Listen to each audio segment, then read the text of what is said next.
presentation today is going to be initially a PowerPoint presentation that's already been prepared, and then we're going to have a live demonstration of the actual data portal where Dr. Chris Green is going to take us through, and then we're going to have lots of chance for questions and a bit of a discussion at the end of today's webinar.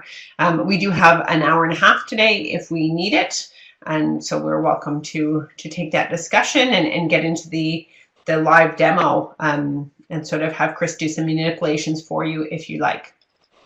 I'll introduce our speakers today. We have two. We have Dr. Chris Green with us. He's currently the Senior Epidemiologist in the Public Health Program at the Winnipeg Regional Health Authority, and he's an Assistant Professor in the Department of Community Health Sciences, Faculty of Medicine at the University of Manitoba. He's previously held positions as an epidemiologist in the Chief Veterinary Office, Manitoba Agriculture, and he was with Manitoba Health. In his current position at the Winnipeg Regional Health Authority, Dr. Green supports surveillance in a wide variety of priority public health areas, including communicable disease prevention, immunization monitoring, injury prevention, health equity promotion, healthy sexuality and harm reduction, healthy built environment, and nutrition security. One of Dr. Green's current areas of focus is the construction of an outward-facing surveillance infrastructure to support public health programs and their community partners in addressing the upstream determinants of health.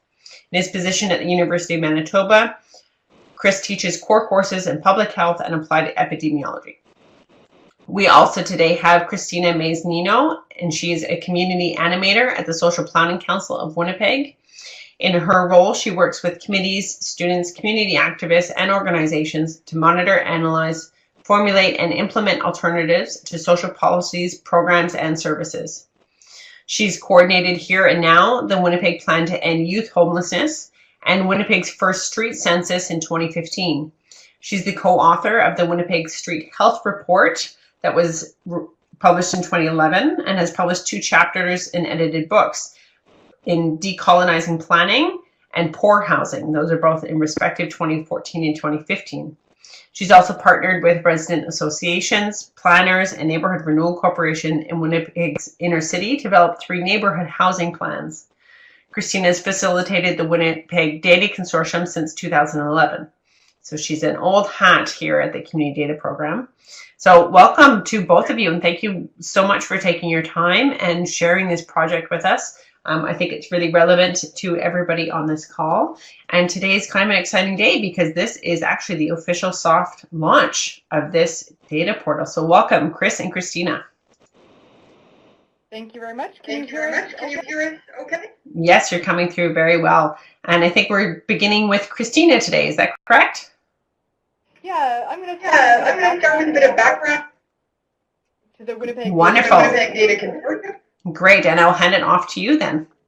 I'll just remind anybody during the presentation, if you'd like to, you're welcome to type in any questions to the chat box at the side of your screen, and we will probably hold the questions until the break in the presentation or towards the end. But anytime you'd like to type in any questions or comments, you're welcome to.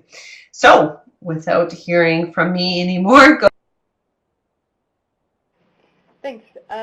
So we're going to provide a brief sort of background to the Winnipeg Data Consortium so that you have that information about how we operate here in Manitoba, which provides some context to why the data portal came to be and why it's managed the way that it is.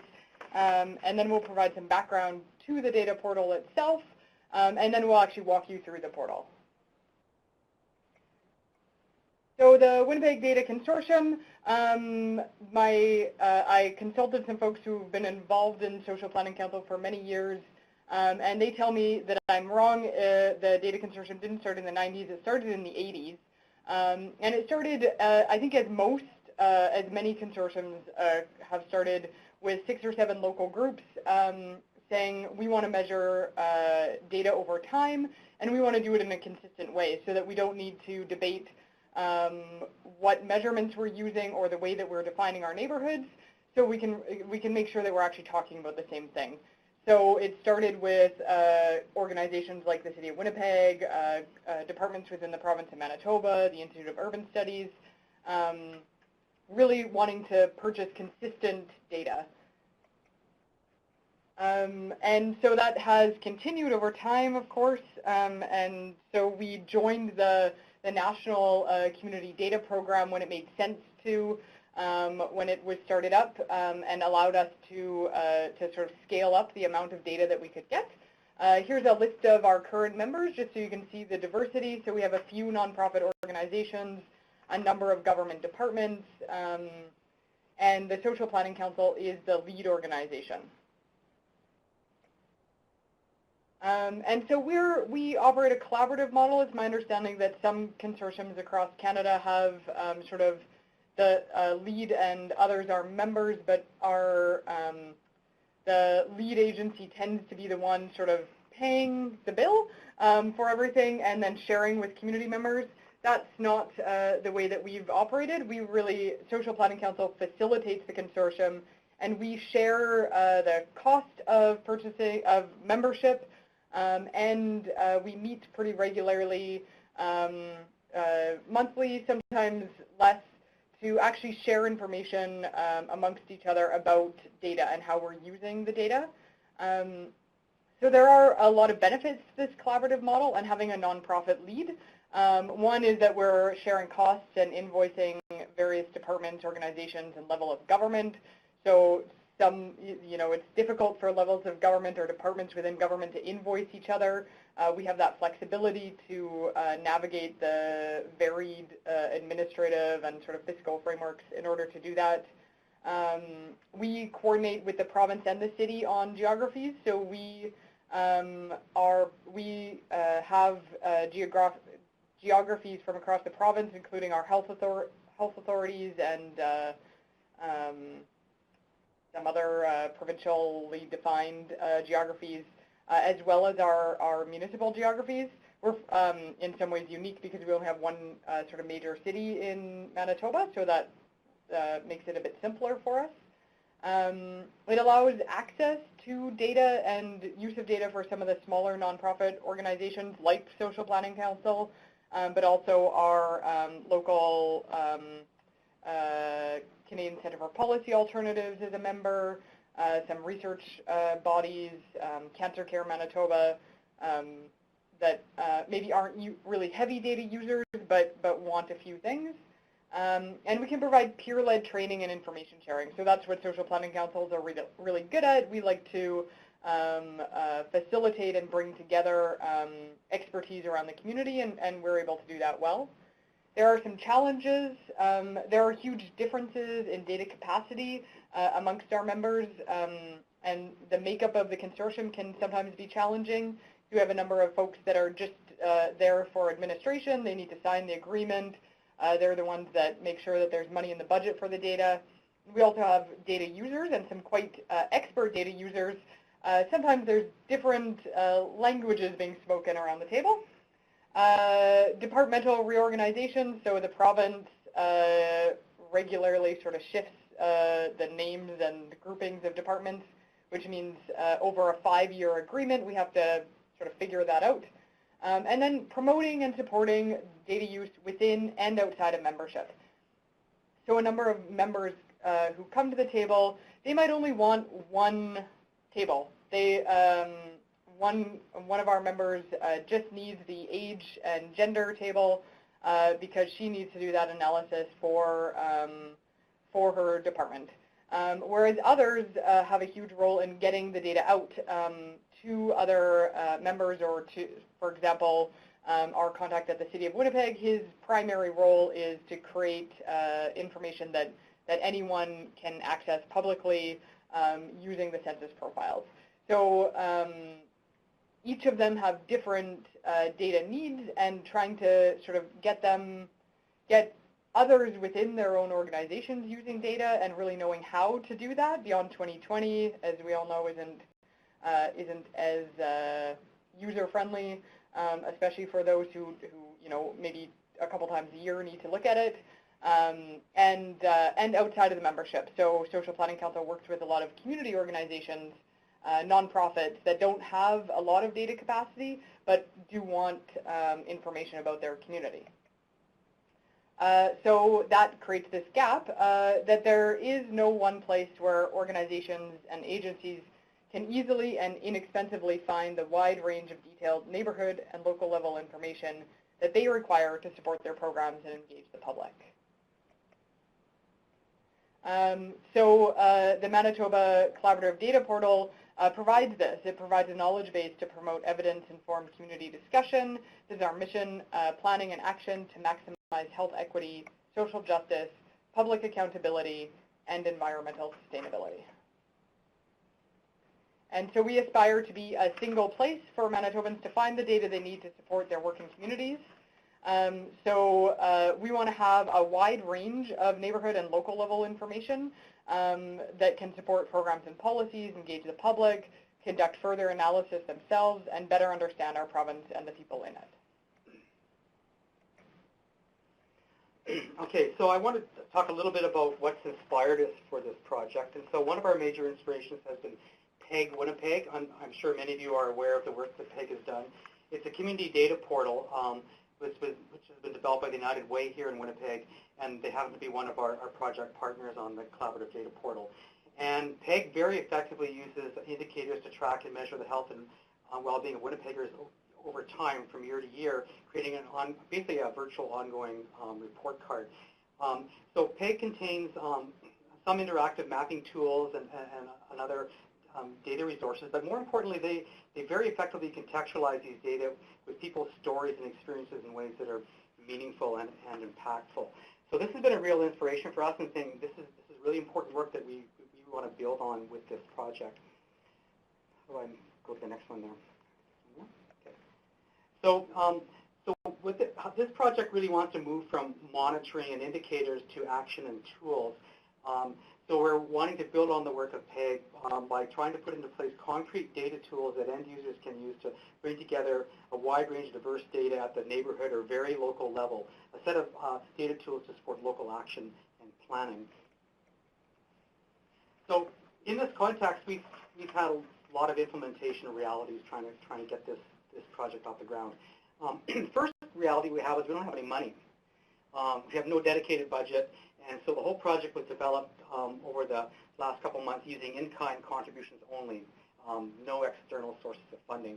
And secondly, we have a limited window for initial rollout. Like as Christina mentioned, the health and social landscape is changing rapidly in Manitoba right now. So we don't actually know how long we're going to be in our current positions and organizations. And so we saw this right now. We've got an opportunity to get this project launched, and we need to do it quickly before things change too much. So in terms of our implementation approach, one thing that really guides our work is this idea of prototype quickly, fail fast. It's this idea that one of the best ways to learn about what you need to build or put in place is by actually building it. And by doing so, we can, by putting something out there that's not perfect, it doesn't have all the I's dotted, the T's crossed, and putting something out there, then reality or the world comes back and tells us what's good about that thing, what's not so good about that thing, and gives us the information we then need to actually build something better over time. And so this is the approach we've taken with this project. We haven't been terribly concerned about all of the details in the front end. We built very quickly to the end game to get something out there, which can then be, people can start to interact with and start to tell us, okay, this works well, or this part doesn't work well, and so on. So as far as we're concerned, the more quickly we fail, and the more quickly we make mistakes, the faster we learn about the things that are really needed. So we built to the end game quickly. What we're going to show you is a portal we built that's very initial, it's very modest prototype. It was designed, built, and deployed in just around 3 months. In terms of management and governance, we put very little work into that on the front end. We used a collective impact approach, which seemed to naturally work for us, with minimal focus on governance in terms of reference at the front end, at project initiation. And so we decided we put our energy into building to the end game first, and then once you've got something built, then backfill and say, how are we going to make this thing sustainable over time? So in terms of implementation approach, an important idea for us is open data, this idea that as much as possible, data should be a public resource because it's publicly available. It creates a level playing field for everyone to participate in societal decisions. We've used low-cost cloud-based services. These have really come down in price in the last 5 years or so. So for very low cost, from a technical perspective, we can have a lot of impact on the web with our data resources. Collaborative knowledge development is critical. It's this idea, I think, that if you can bring together key stakeholders from different sectors to put their best thinking together around a particular topic area, then you can create a knowledge base that will be the most effective and most impactful for decision making over time. And finally, this idea of emergent design, build it and they shall come. It's kind of this idea that go back one. It goes back to our emergent design or prototype quickly, fail fast. This idea that if we build something, get it out there, then it creates an opportunity for a real conversation about what we really want. So I think it's a better approach to people to responding to something that's real and concrete that they can touch and feel and play with, as opposed to some theoretical idea about a project into the future. So it's kind of like in the built environment world now. We talk about pop-up bike lanes and things like that, where you build out quickly these temporary kind of pop-up trial balloons and seeing how they work, and then you can have a real substantive discussion with end users who can look and feel and see what this is like and experience it, and then we're in a better position to decide how to move forward into the future.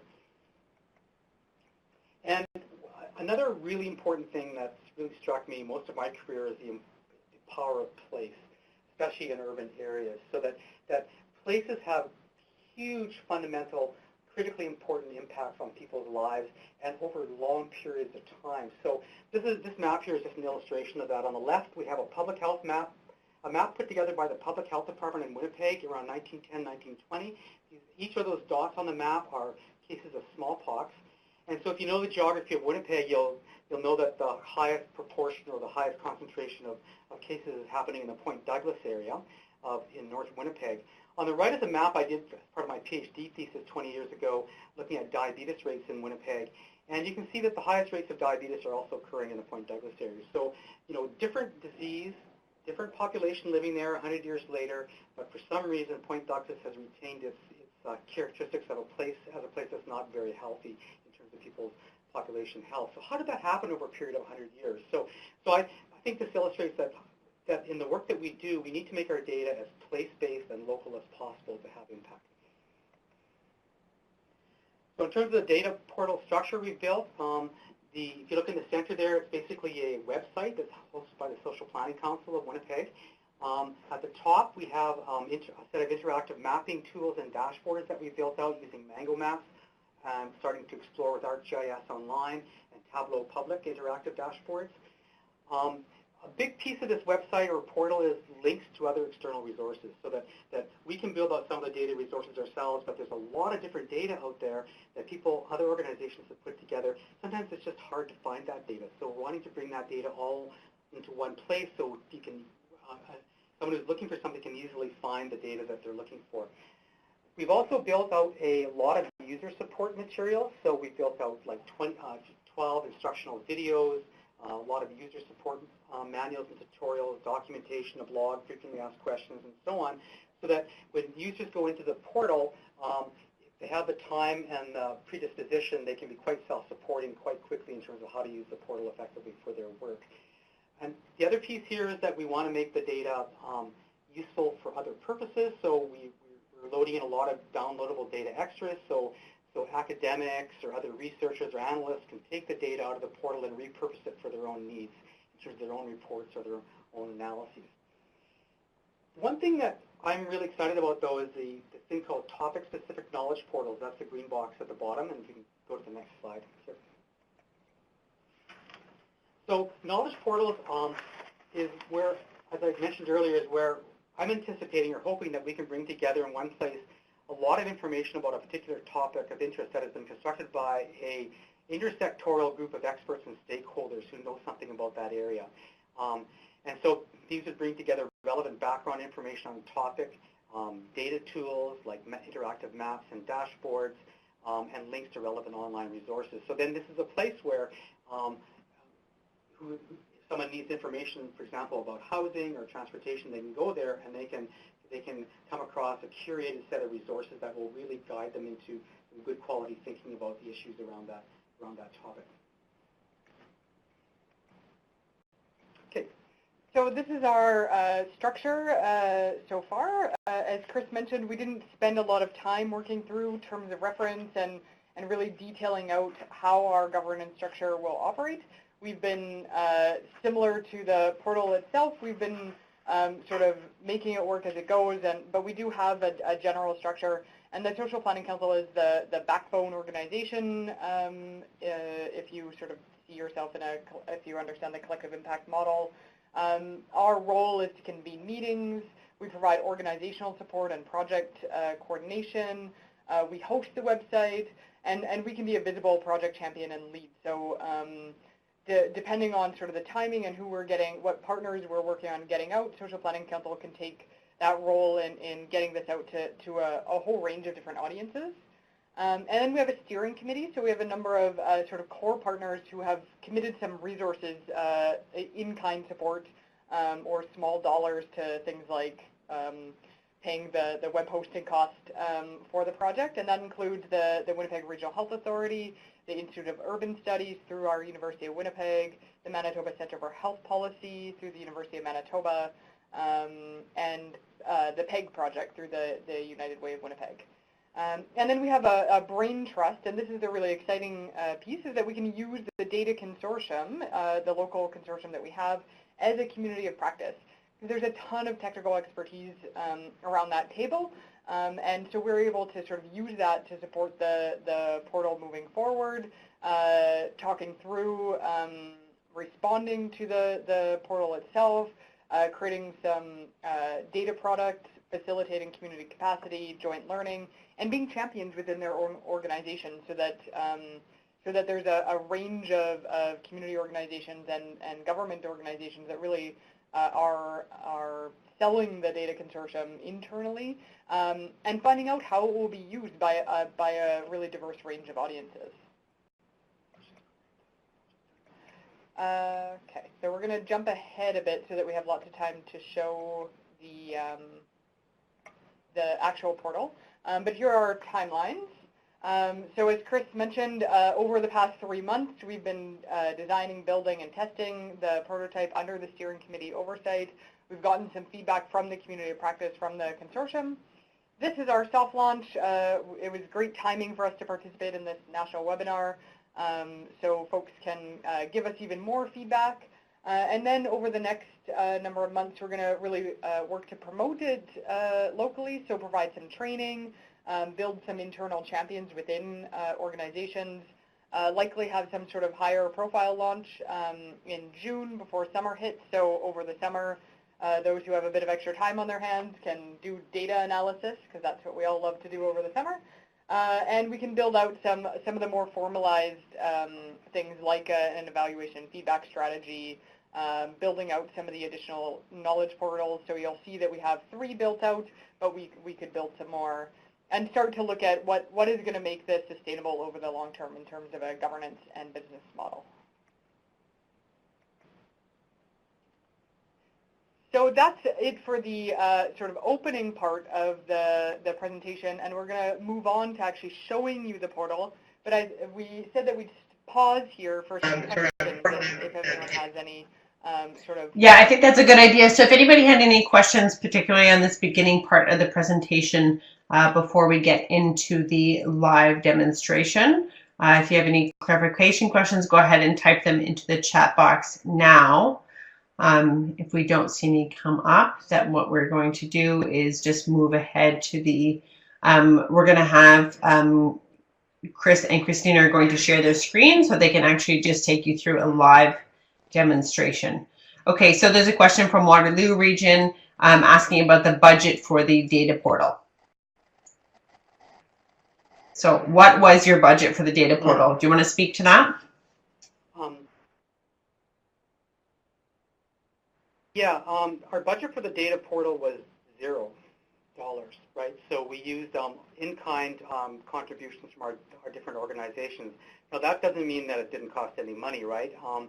So probably, just to give you a sense, our I talked about the use of cloud-based services, right? So these are things like our web mapping services that we purchase, our website, and so on. Our website, I think, probably costs us about $200 a year. Our web mapping service is about $1,000 a year. And then where most of the resources are, and this is in-kind contributions, are time in terms of building out the website, building out the data products and things like that. So, but in terms of external resources, we haven't quantified how many hours we spent on the portal. That's certainly there's no external resources were spent on this. Okay, we're just.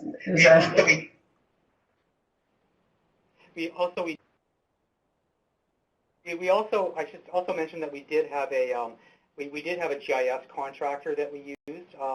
So we had a $5,000 contract we did with a GIS contractor that actually helped us build out some of our core data products. So that was one of our contributions that we made from the Winnipeg Regional Health Authority.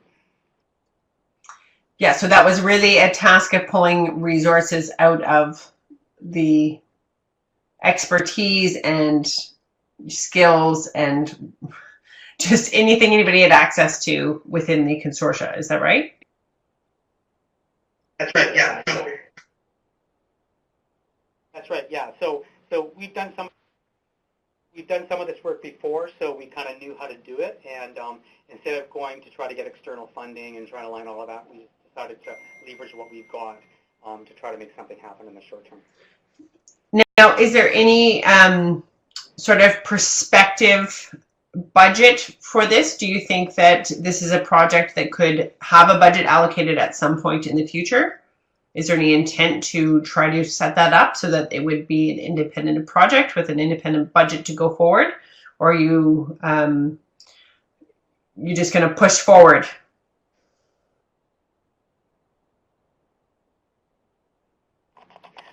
I think our developmental model, as Christine indicated, is that that we wanted to put something out there and then see kind of whether it gets legs or not, in terms of whether spontaneously or formally different organizations might see themselves having a role in supporting the project or becoming a major champion of the project. But at this point, we don't have a budget allocated right now for the portal. So, I mean, that's one of the poll questions we have. You know, the question is, have we built a house of cards here? You know, in terms of are we delusional building this out and think somehow it's going to survive, or is this a good developmental approach that says, you know, to get the discussion going about having this as a community resource that we think different organizations should collectively support, it's easier to have a discussion and more strategic to have a discussion about that if people can look and see and feel what that actually might be and what the benefits might be to their organization. So we don't actually know. It's kind of an emergent process. Well, but for the, I see the question about, sorry, for the question about staffing, I'm echoing a bit. We've had, so Chris has spent, how many hours would you say? Probably on the portal, I probably spent over 3 months, maybe spent half time or 1/3 of my time on the portal.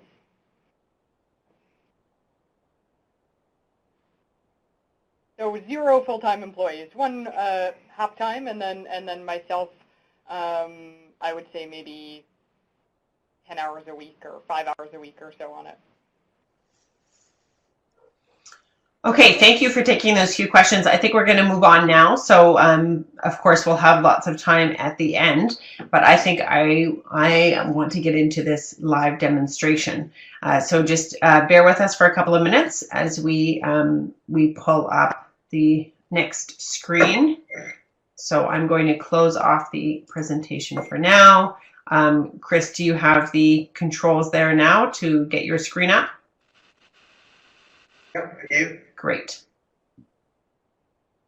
Yep, I do. Okay, so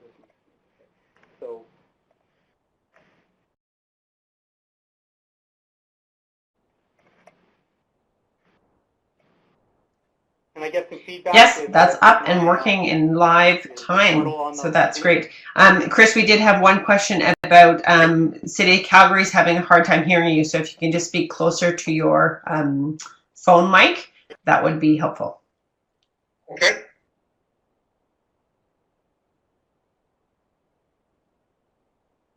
Okay. Okay, I'll try to speak slowly, clearly. Okay.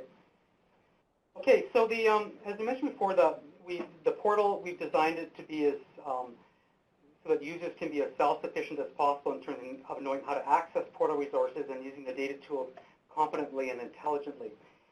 And so since we have no dedicated resources for the portal at this point, we don't have a lot of capacity to provide hands-on assistance to end users. So we've invested a lot on the front end with extensive online user supports and materials.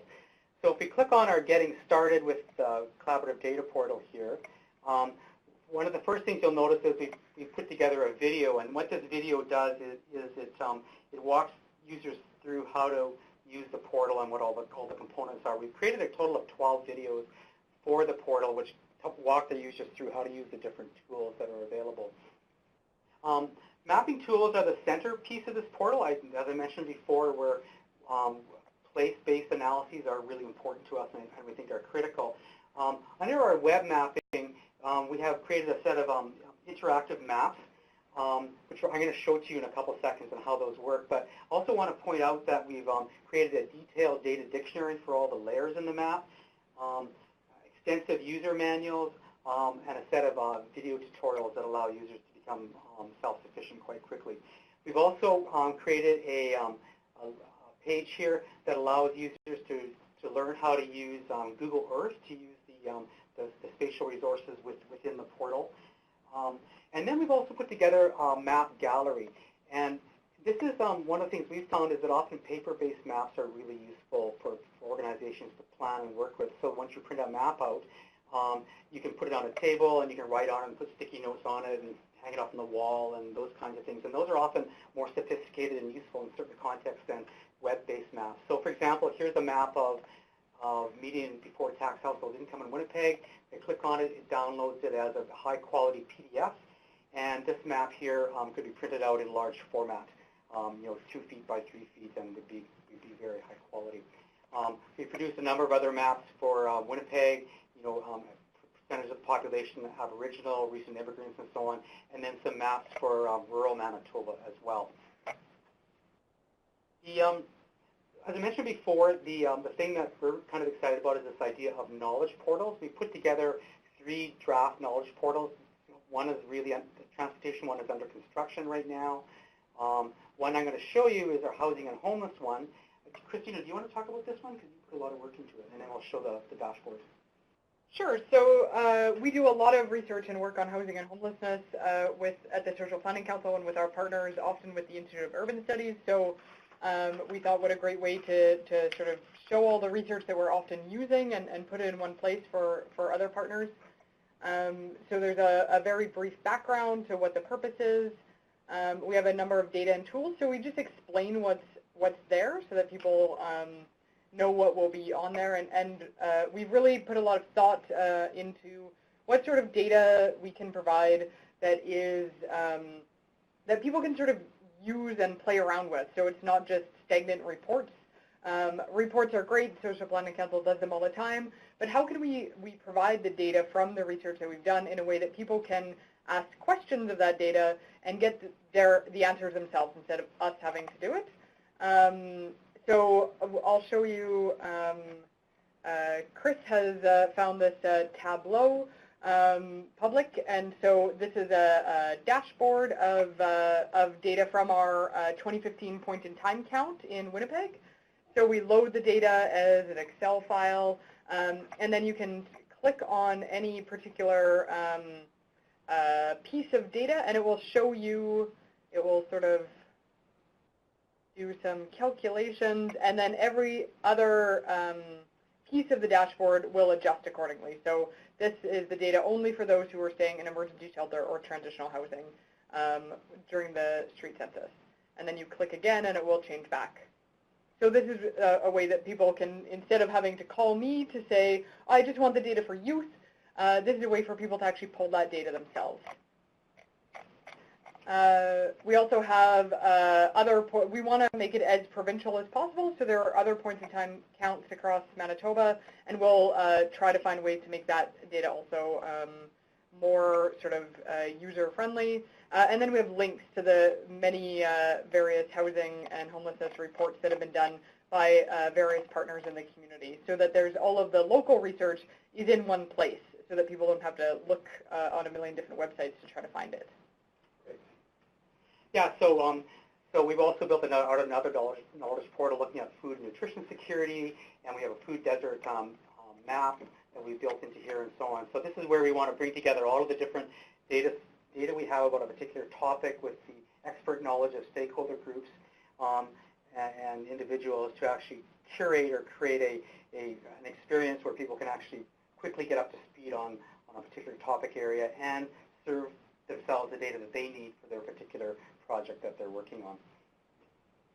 The other thing we built here are under our resources here are what we're calling local data portals and national data portals. So for example, this is, as I mentioned before, there are many other organizations that are also producing local data that are really, really important for people to know about, and we want to make sure that people can find these resources, and so our website points to those. So for example, under local data portals, our first link that we've highlighted is PEG Winnipeg. So you click on here and you can access all of the PEG Winnipeg resources that are coming up. Going back, our second is the City of Winnipeg Open Data Portal. So they have a lot of really important data and useful data for the City of Winnipeg and so on. And so we've got a lot of different data sources here that we've identified that we add to over time when we come across them. At the national level, national data portals, there's a lot of data produced by Stats Canada and CIHI and other organizations that produce data relevant to Manitoba, either at the provincial level or at the regional health authority level. So for example, the Health Inequalities Data Tool, which we think is a very cool tool, allows people to pull data on looking at health outcomes in Manitoba by a wide variety of different equity stratifiers, things like age, gender, income, ethnicity, and so on. So again, we think these are often hard to find if you don't know they're there, and so the portal makes it easy to find all of these resources for people. So, okay, and then under our help blog, we have the standard things like frequently asked questions, a blog we're developing, a place where people can sign up for updates if they want to get a newsletter every couple times a year, and then a place where they can contact us for further information. Any other comments, Christina, at this point? Or? No, I think we're on track. On track. Okay, great. Okay, so now I'm going to give you a demo of the of some of our interactive mapping tools. Okay.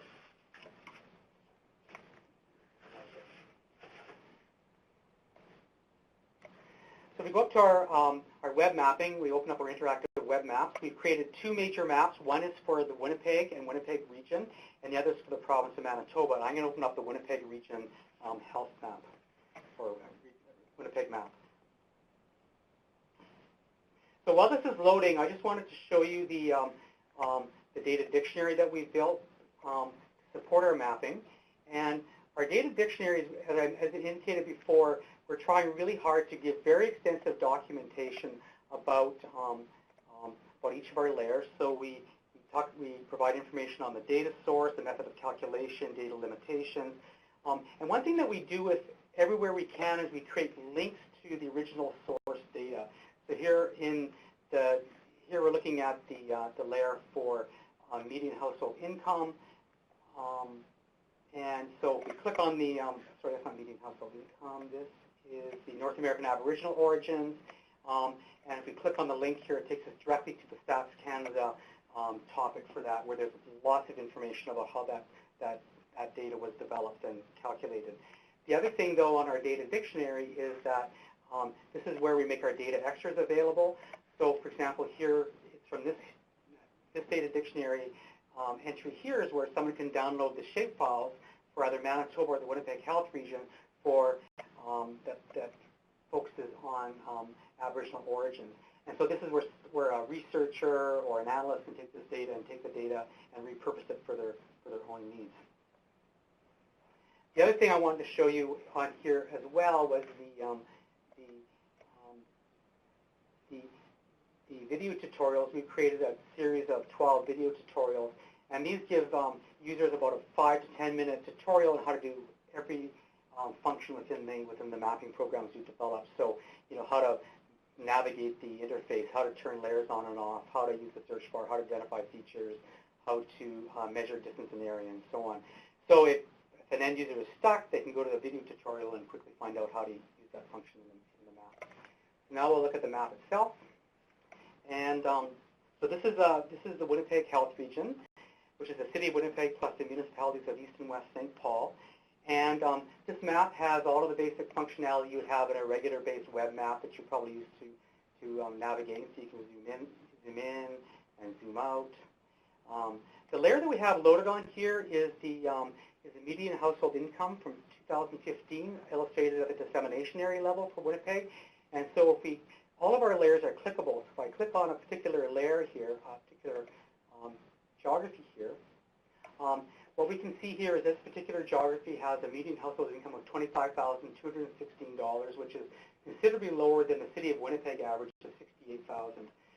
And then there's a lot of information here in terms of the distribution of household incomes by income range. And so we can see that there are a number of households making more than $100,000 in this relatively low-income area of the city.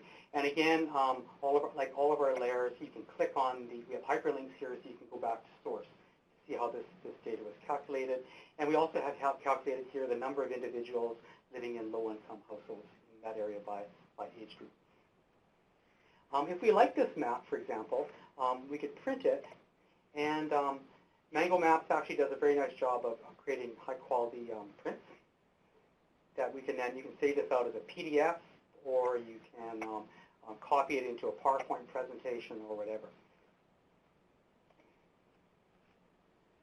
So we have a lot of different kinds of layers loaded into these maps. So what I'm going to do is I'm going to turn off the income layer here, and I'm going to turn on the layer for households in unsuitable, percentage of households living in unsuitable housing.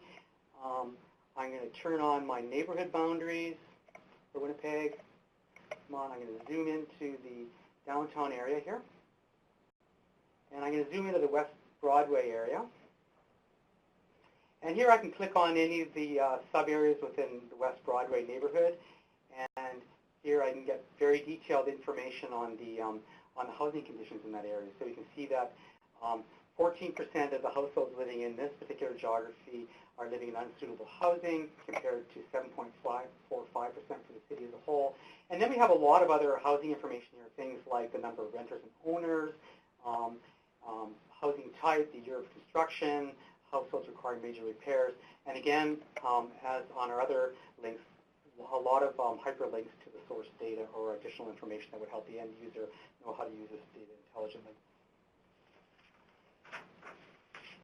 Okay, so what I want to do now is go through a couple brief scenarios which demonstrate some of the more advanced capacities of this map. So often in mapping, we think of these web-based maps as simply allowing us to visualize data. But these maps allow us to do a bit more than that, allow us to actually interrogate the data and find the exact information that we're interested in. But one of the first things I want to show you, though, is one of the other layers that we found to be very impactful. I'm just going to turn off my household layer here, turn on my median household income layer there, turn off my neighborhoods, boundaries, go to my maximum extent. So one of the things we often have to demonstrate in Winnipeg here is that poverty just doesn't exist in the core area of Winnipeg, that there are pockets of poverty all over the city. And so one of the layers that we found really useful is this layer here, which is the number of low-income individuals, with each dot representing 5 low-income individuals, and each color of the dot representing the age of those individuals. And so when we put that map on, that layer on, we can see that there's low-income individuals all over the city of Winnipeg.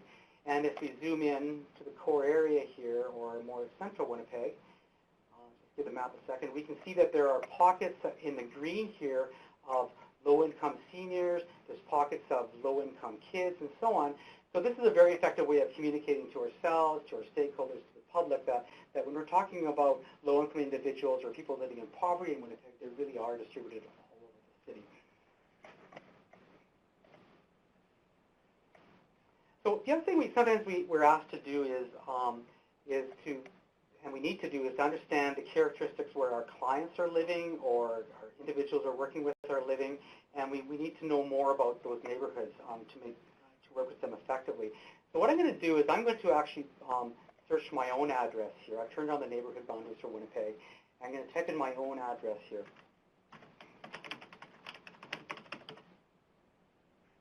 I'm going to zoom to where I live. And we can see that this is the street that I live on, and the neighborhood I live in is the median household income is $68,000.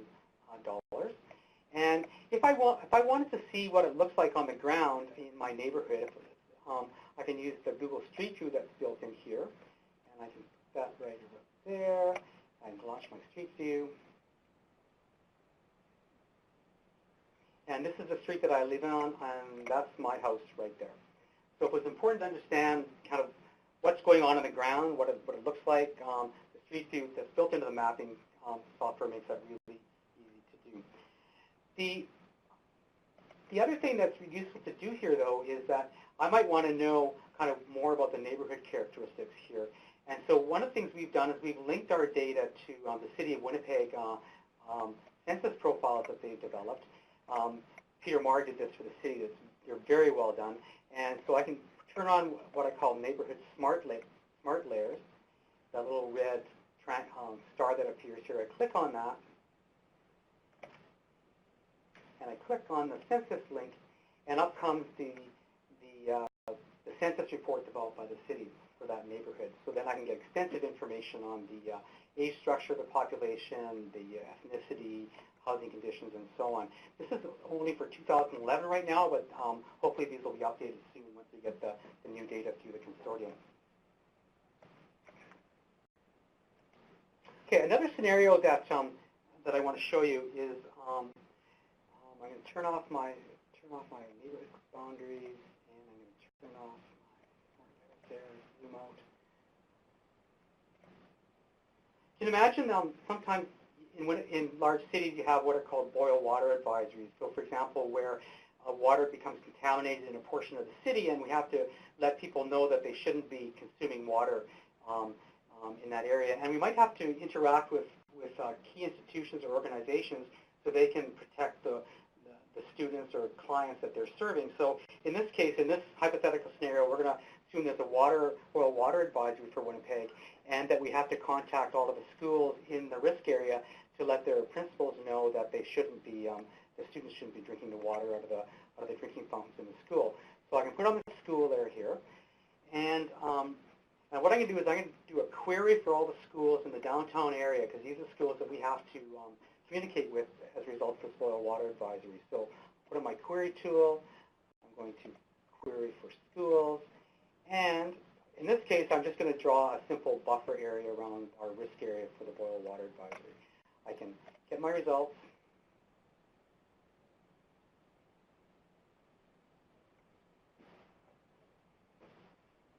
And it tells me there's 54 schools that have been identified in this buffer area. I can generate a report for those schools to know how many students and by grade are in those schools. Report generation will take about 20 seconds or so. And then once I'm finished generating that report, I'm going to show you how I can then generate an interactive table, so we can look through the table to see kind of the characteristics of the schools we're interacting with, and then download that table as an Excel spreadsheet.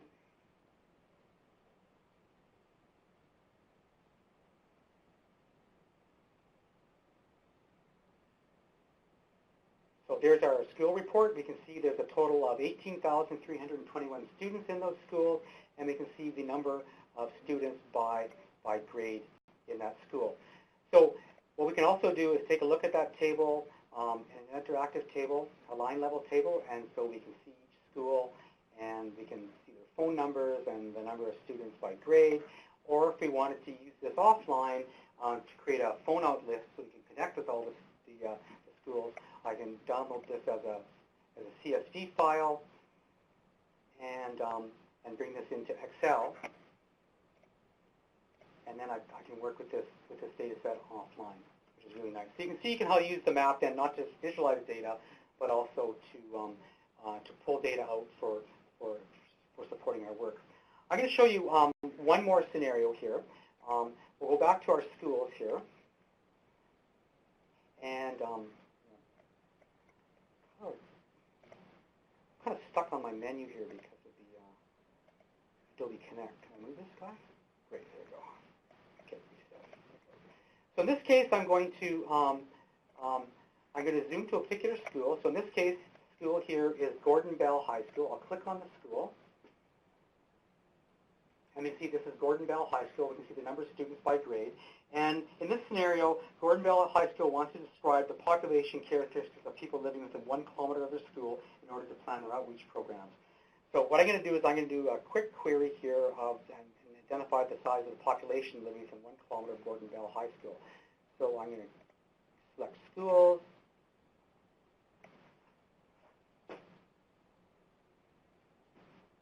I'm going to use my buffer tool again, and I'm going to go out about 1 kilometer here.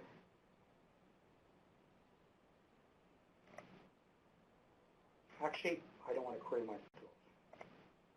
I'm going to reset this. I made a mistake. What I want to do is I want to query the census population around the school. So I'm going to query, go out 1 kilometer around the school. And what I'm going to do is I'm going to be able to create a report of the size of the population living in 1 kilometer of Gordon Bell High School. Now this report will take about 30 seconds to run because it's quite a heavy-duty report that I have to run. Generate the report. Now, this query approach, we can also use it to extract, do an income profile of the population living within 1 kilometer of the school. Or we can use another tool called the proximity tool, which allows us to extract data by existing administrative boundaries. So we can extract the population or the income characteristics of a population living within a city ward, for example, or within a school division. And we use this very similar to method as we're using here.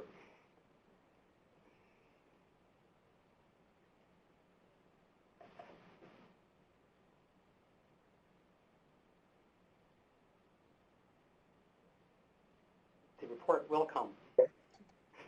Chris.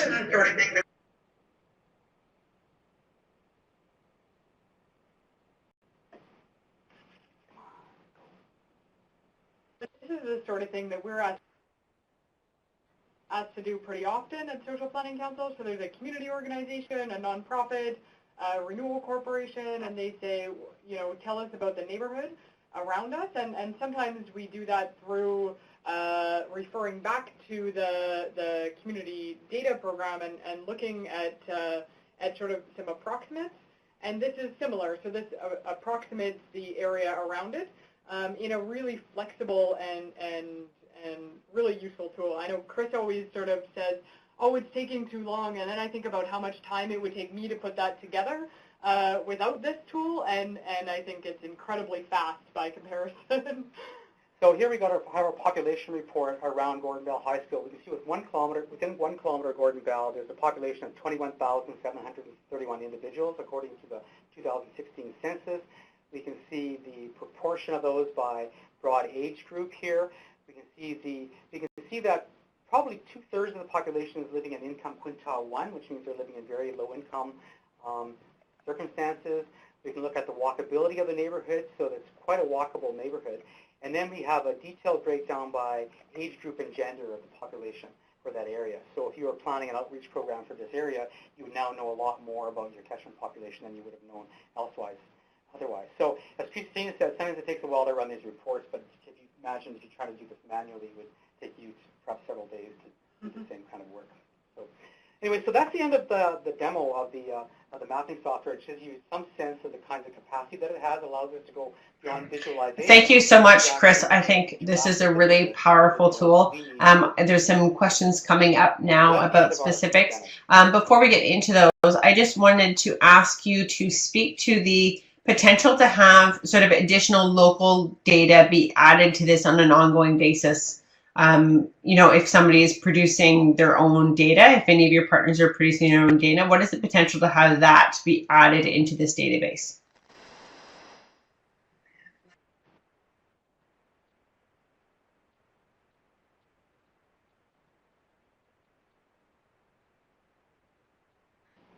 Well, I mean, certainly one of our motivations for wanting to work collaboratively between different organizations is because local data is often critical or really important for planning our programs across many different sectors is often very expensive and difficult to get. So, for example, the school layer that I showed you I was working with, luckily we can get that from Manitoba Education, and we can geocode that very quickly and easily for urban Winnipeg. But when we try to use that data outside of Winnipeg, no one knows where the schools are. They have a mailing address, a box address. You know, they're not quite sure where those schools are. Are they on a Hutterite colony or where are they? And so that's just an example of a data layer where it would be very strategic if we could work collaboratively across the province to have one organization maintain the school layer for the province. But there's many others as well. So if we get into looking at like food deserts, you know, where are all the food stores in Winnipeg? Where are all the community gardens, you know? And so those are the kind of data that I would be really excited if through a consortium collaborative process we can identify. Well, and I found that, I find that very exciting. I think it's great to have a platform like that that is just ready to be enriched by anything and any work that people are doing. Maybe I'll just refer you to the questions in the chat box. There's a few from Anna Malenkoff and then also from Lori. Did you guys want to just take those?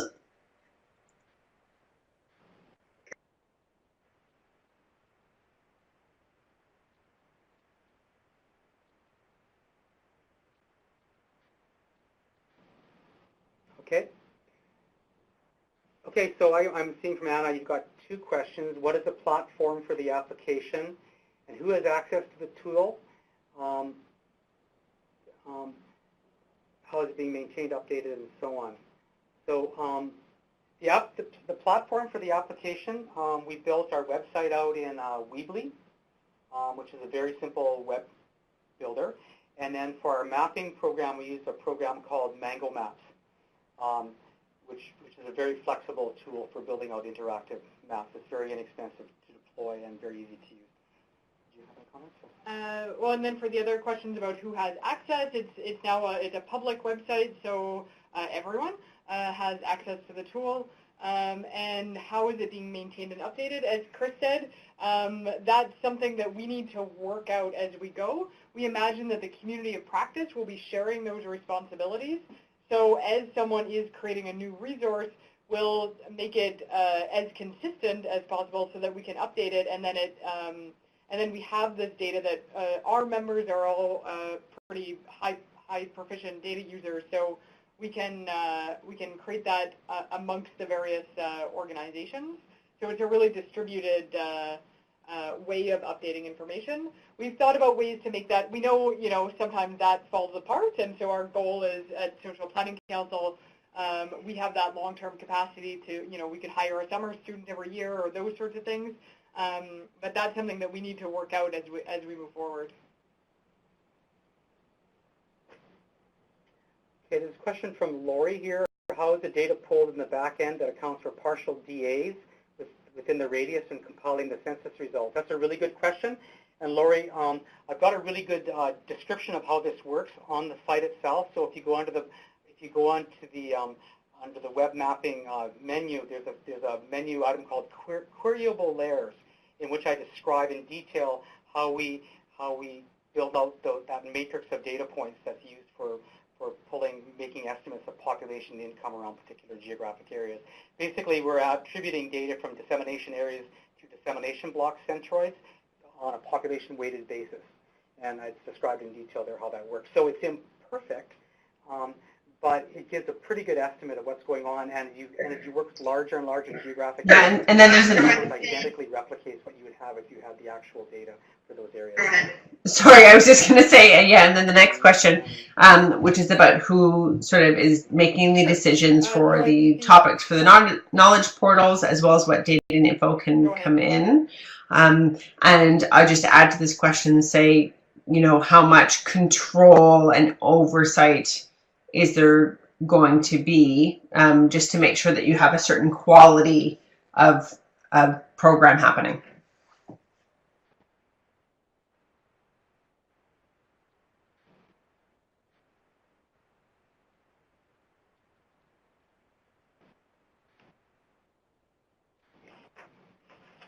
So the steering committee, as I mentioned, is a relatively small steering committee. Between the sort of 5 organizations, we've been making those decisions as we go. And we've been sort of deciding, say, who wants to build this? Okay, you do it. So that's worked well for now. Once we get into any sort of areas where of sort of subjectivity, you know, is this analysis too sort of political or too weighted? We haven't been through that as a sort of a community of practice, so we'll have to work that out as we go. But we do have the community of practice who can get that feedback from, and we have there are ways within Weebly that we can make people administrators of one page at a time. So it's quite possible for us to say, okay, Institute of Urban Studies, can you build this page? They do it. We meet as a steering committee, look through it, say, you know, this one isn't a very good source. We have debates about the quality of this one, so let's take that out. But that hasn't happened yet. So we'll see when it does. Yeah, I mean, I think the whole area of building data collaboratively together is a real opportunity, because we can end up with a really much more rich analysis, but at the same time, it's got all kinds of risks and kind of things that we don't know how to deal with. I think that's excellent, and I think that this is one of those things that, because you are coming out of a community of practice, you already have a relationship within your group, and so you have you know, your steering committee and your network, you're sort of familiar with each other already. And so you do have a, you know, that working relationship that you can use, so you can sort of problem solve and make it up as you go along sometimes when challenges do come up that are unexpected, or even those that are expected to come, that you're sort of ready for them. And I think it's fantastic to see to hear the excitement in your voices, and that you're not, it doesn't sound like you've got a lot of naysayers around the table. You guys are excited and ready to go forward, and, you know, ready for unknowns and what will come forward. We'll keep going. Just wondering about the web. So the web platform was Mango Maps. I can just type that in for Laura. So Michael Dieter is one of my colleagues here at the Community Data Program. So he's just wondering for a bit more information about Mango Maps.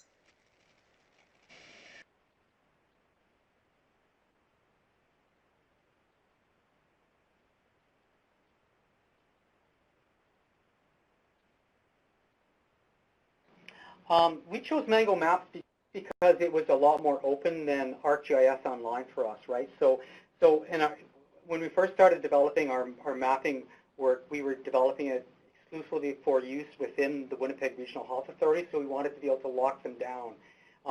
So I want to point out here that we never upload data into the cloud that's potentially identifiable, right? So we have to be very careful about that. But there is data we upload that we just don't want prying eyes to look at. Things like perhaps what are immunization coverage rates for a particular area, or where, you know, generally where are the you know, postpartum referrals happening in Winnipeg, and those kinds of things, which really are about our internal processes. It wouldn't be a big problem if that was hacked and released across the web. No one's identity is going to be released, but our preference would be to keep that locked down. So Mango Maps allows us to lock down any of our individual maps with an individual password, hands down, no problem, no extra cost. If you try to do that in ArcGIS Online, everyone who's going to view the lockdown map has to buy a individual seat, which costs about $700 a year. So we've got 150 public health nurses. That would have cost us, I don't know, $70-some thousand a year just to have a lockdown map. For Mango Maps, we pay $1,200 a year, and we can lock down all of our maps if we want. So it was a much more flexible kind of environment in which to work in to be able to lock our maps down. But secondly, it gives us a lot more flexibility than ArcGIS Online does in terms of uploading data. So the map that I showed you of where the individual points of where low-income individuals are living within Winnipeg, or the queryable layers where we're able to calculate the population around a particular school or something like that, we've had to load up maybe up to between 5,000 and 20,000 points onto the map to make that happen. ArcGIS Online only allows you to upload 1,000 points at a time. If you want to go above that, you have to pay a fee, and it gets really expensive really quickly. So we've just found Mango Maps to be really, really much more flexible and inexpensive than ArcGIS Online. It doesn't have some of the strengths of ArcGIS Online, but it's got some real advantages for us for doing our work. And now what we're now starting to explore is how we can use Mango Maps as in a collaborative framework where we can actually have an administrator and then actually enable certain mappers to have access to only certain maps and certain layers with it that they can tweak and maintain. So it allows that as well.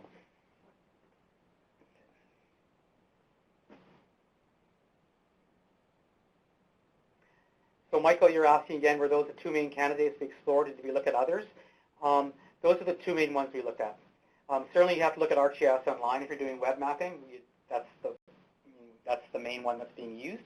I'm not sure how I came across Mango Maps, but it just seemed to work for us. Okay, we've got a little break in questions, and we actually have a few more poll questions, and these are from Chris and Christina. So I'm just going to pull this up on your screen, and we'll just see if we can give them some feedback to help them go forward. So their first question to you, to our audience today, are what are people's thoughts about the benefits and risk of our implementation model for the Manitoba Collaborative Data Portal? Any advice or cautions? So I'll just give you, I'll leave the question up there for a minute. So feel free to type in there if there's any advice or caution you have for this community of practice going forward. Okay. Na, na, na, na, na, na.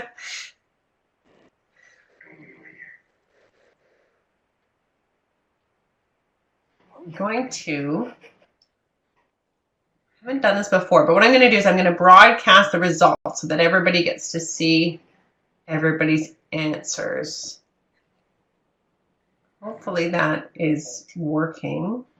That might not work until we finish off here. I will pull up our next question as well.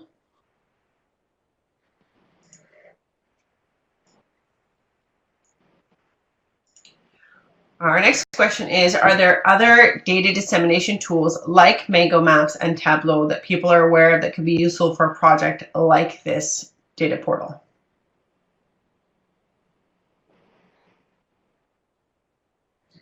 So if anybody's working out of a similar type of tool that they're finding effective, or if they have one that is not working well, that would be great to share as well.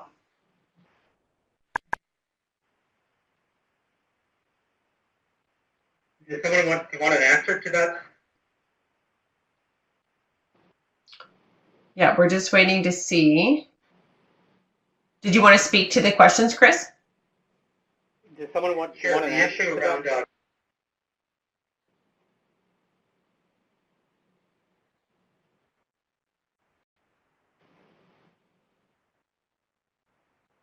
Sure, the issue around Google. Mary, can you turn off your phone? I think it's so the question about, I'm wondering about Google Street View and other links to Google, is this not proprietary? So obviously Mango Maps has licensed the rights to actually access Google Street View through their program, as do other web mapping companies. So it's proprietary, but it's been licensed. And I really like the third comment, data can be loaded once and distributed instead of each organization maintaining their own. that's one of our major motivations for wanting to work together, for sure.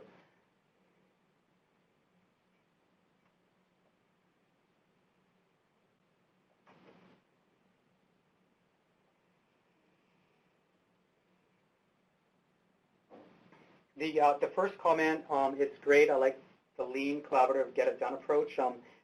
We were talking about this earlier, is if we had really gotten bogged down on the front end in terms of policies and procedures and governance and funding and all of those kinds of things, we wouldn't be having this webinar right now, and we wouldn't have anything to really discuss.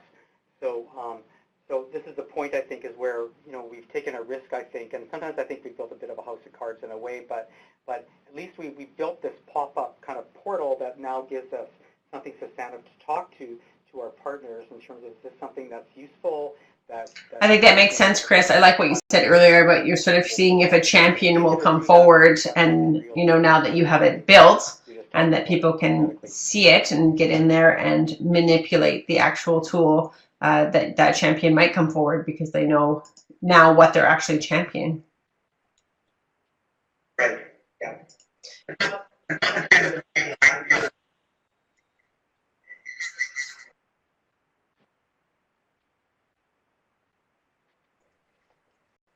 Absolutely. Okay, and we're just going to open our last question here. So in your local experience, are there potential audiences for a resource like the Manitoba Collaborative Data Portal that we didn't mention or maybe haven't thought of?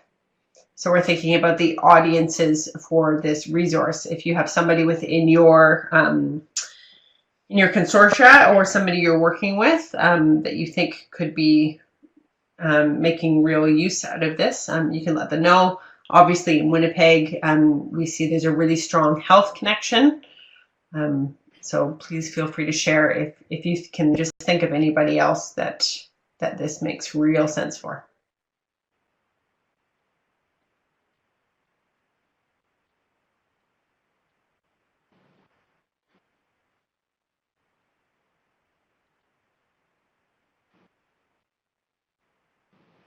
I could say that here in Winnipeg we found sort of an audience that we didn't anticipate, and that's the media. So the Social Planning Council was approached because our local CBC radio does a regular sort of an annual deep dive into certain neighborhoods in Winnipeg, and they were looking for some data on neighborhoods that's more recent than the census information. And they, you know, they have their own folks that can work with StatsCan, but struggle with that and asked us for some help. And I said, well, we're in the middle of building this tool, and I think they're really interested in using something like this for some of their work as well. Yeah, and I'm thinking that if the media sees this as a useful tool that they can back end a lot of their stories with, right? Then and if we get more diverse data on here in terms of health data and other kinds of data, then it really allows them to really focus on the more substantive issues around the story and their I love the idea that with these tools you can have people in sectors who aren't data heavy, who aren't going to have the time to put in the research and understand neighborhoods, but to be able to get them sort of this quick, rich, deep database of data right away so that then they can move on and really put together the proper story or really paint the picture of what's going on and not be guessing or flippant about it because, it's so easy for them to find it and get the information they need. I think I think there's a real potential there for people who are not in the data world, who are just looking for that neighborhood information. I liked what somebody put in here too, new business location. Just trying to do that background research for where businesses are and trying to understand who your potential customers would be. That's a great one. And then also just the data savvy and not data savvy, because there's lots of us who aren't.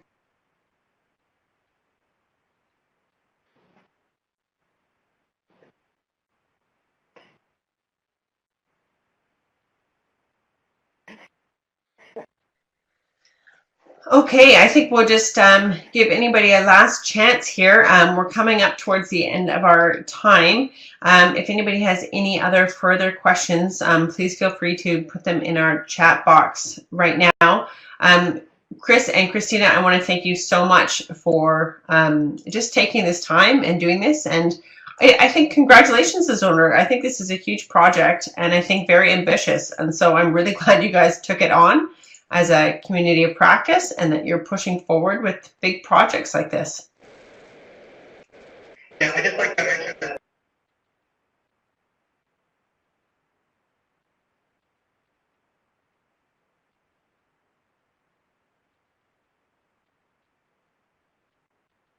Yeah, I just like to mention that you can see on the screen now, and our website. We encourage you to go and explore the website and let us know what you think about it. Okay, that's great. And I think through the website, they can get in touch with you as well if they have any follow-up questions, particularly on the back-end creation part. Is that correct?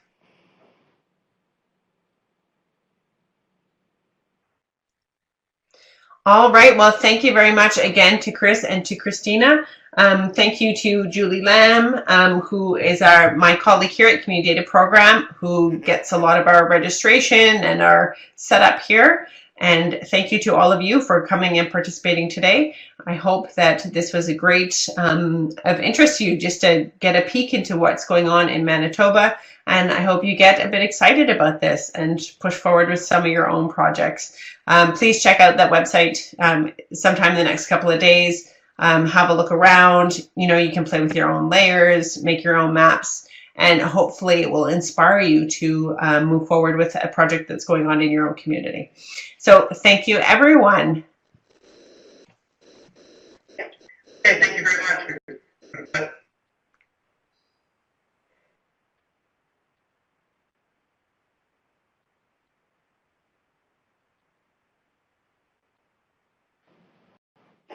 Okay, thank you very much.